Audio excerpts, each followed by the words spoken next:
The Deli's open. Who's hungry? Let's do it. It's the Final Four. Hey, guys, thanks for joining me for another edition of Marco's Deli. We're going to preview the Final Four games for you. I'll give you a couple betting theories heading into the Final Four on Saturday. And, of course, I'll tell you what we've got going over at WagerTalk. So let's get things started. Guys, sad you about some different ways to attack the Final Four. Obviously, you can bet the side, the total, and everything else. You can make first half wagers, and that's what I'm going to talk about first with you. Remember, whenever they play these games on Saturday, they're going to be playing in the Alamo Dome. It's going to be a big venue. The sight lines are going to be very different from what these teams are used to. Now, granted, they'll have been there for a few days, and they'll be able to adjust in practice. But in practice, there's nobody in the stands. Now there'll be people in the stands, and the depth perception is going to look totally different with the arena filled. This is something that leads to unders in the first half. A couple different reasons. Obviously, as I said, teams get off to a slow start because the sight lines are different. Also, these teams have a full week to prepare for their opponent. So the coaches are going to have different game plans, designed to try to slow down the other team, take away their strengths. Sometimes it takes teams a few minutes to adjust to what the other team is doing, trying to stop them. So all of that leads towards what I feel is lower scoring first halves. Now, there's a couple different ways you can attack that. Obviously, you can just bet the first half under, or you can sit and watch and see if that is indeed what is happening. But if you sit and watch, what happens? You missed out on that first half wager. Well, maybe you did, but you can jump in live wagering and wait till there is adjustment on the full game total. And you might want to come back and look at the over on the full game, because once the teams get used to things, they'll pick up the pace. And we know that in the second half, if it is within distance, striking distance, the team that is behind is going to continue to foul the other team to try to extend the game. So those are a couple ways in theory that you can attack the two games. Now, let's talk about what we've got with the games themselves. We'll start with Florida and Auburn. Auburn has really turned up the defensive intensity. They've allowed 37% or less shooting in 3 of their 4 tournament games so far. Florida has shown its grit by winning 2 of its 4 tournament games in dramatic fashion. 2 games ago, they knocked off the defending back-to-back champs UConn 77-75. That tough win made this team battle-tested. And then on Saturday, when they were in a bad spot, losing by 9 late in the game, just over 3 minutes to go, they didn't push the panic button. They were able to overcome that 9-point deficit and win the game.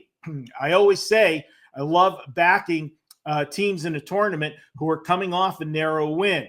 Winning a tight game gives these teams added confidence. And if the game is tight late, the advantage goes to the team that's already had a tight game. They've been there. They've done that. Auburn hasn't really been tested in the tournament yet. Yeah, Sunday they won by 6, but that game never really was as close as the 6-point final margin. They had a huge lead early and played basically with about an 8 to 12-point cushion the entire ball game. It got late at the end when Michigan State hit a couple threes to get us to that final score. I think if this game is tight down the stretch, advantage definitely goes to Florida.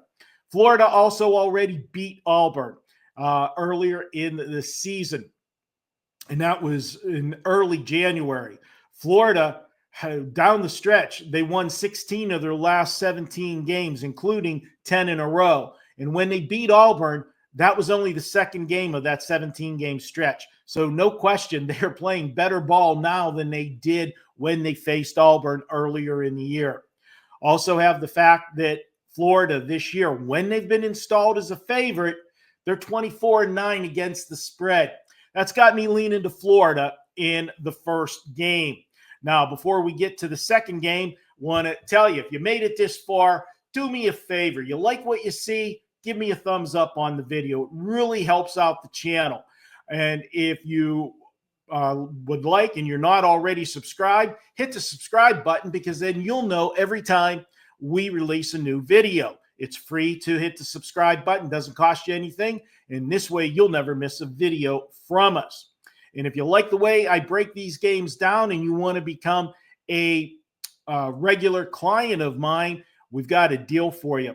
This gets your costs down to the lowest price, just $99 a month. You can get a full calendar year for $1,188. That will get you every play I release to my clients.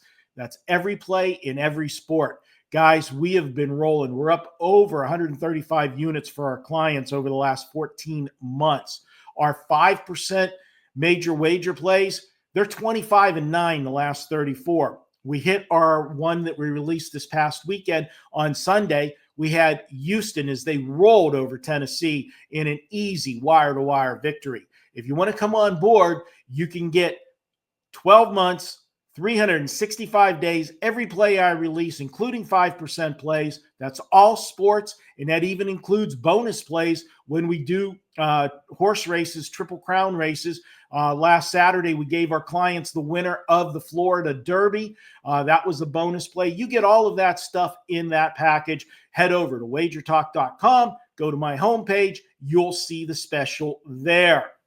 All right, let's get to the second game here this week in the Deli, and that's Houston and Duke. And on Sunday, as I said, I was on Houston big. We had them as a 5% play. I loved them because they were coming off that dogfight win on Friday against Purdue, while Tennessee was coming off the rout of Kentucky. That was a very satisfying win for Tennessee because Kentucky had beaten them both times during the regular season, beating your conference rival, beating a big name like Kentucky. That was huge. I think Tennessee came in a little bit too fat and sassy off of that Kentucky win. Houston took advantage of it. Houston plays great defense. They have held 15 of their last 17 opponents to 65 points or less, but they haven't faced an offense as good as Duke's offense is. And if you look, one of the two games where a team scored 65 points or more against them, well, that was just a couple games ago when Houston faced Gonzaga. Gonzaga scored 76 against this vaunted Houston defense. And as good as Gonzaga is, their offense is nowhere near as potent as Duke's is. Duke has three legit players that could be in the NBA. This is everybody knows about Cooper Flag, but they've got a three-headed monster. And who are you going to take away? If you double down on Cooper Flag, you're going to get beat from one of the other two guys, and vice versa. This is a team that is tournament tested. I think we haven't seen their best game yet. This is a team that everybody's talking about. Well, they played in the soft ACC. Yeah, the ACC was soft, but they took care of business with everybody that they played. And so far in the tournament, they've taken care of business. I think they get the job done against Houston. And what's Houston going to do late in the game when they're trailing and they got to force up threes? Yeah, Houston is a great three-point shooting team, but Duke's defense is just as good. We talk about how good the Houston defense is. They're both hold opponents to 38.2 and 38.5 is the two defenses here. I think Duke gets the job done. And when it's late and they're leading in this game, Duke makes their foul shots. If Houston has to force those threes and they clank one off the front of the rim, Duke grabs those rebounds and gets fouled, they're going to extend the lead in this game. I like Duke in this one. I'm going to lay the points with them. That's where I lean in this one. And guys, once again, thanks for watching Marco's Deli. I'm going to try to figure out how we can keep this thing going with the NBA and baseball. It's a little tougher because it's a day-to-day sport. of trying to give you some games in advance, but we're going to figure out a formula for it. So we may not have a show next week, but I'll be back the following week, and we'll be looking at playoff games for sure in the NBA, as they generally have a day in between games. So we'll be able to do something for you there. And again, thank you for taking the time to watch the videos. I appreciate it. And as I said, if you like what we're doing, do me a favor, give me a thumbs up. And I want to hear who you think wins it all. Tell me who you see cutting the nets down on Monday night. Leave me a comment of who your pick is to win the national championship. Good luck, guys. Appreciate you. I will talk to you next time here on Marco's Deli.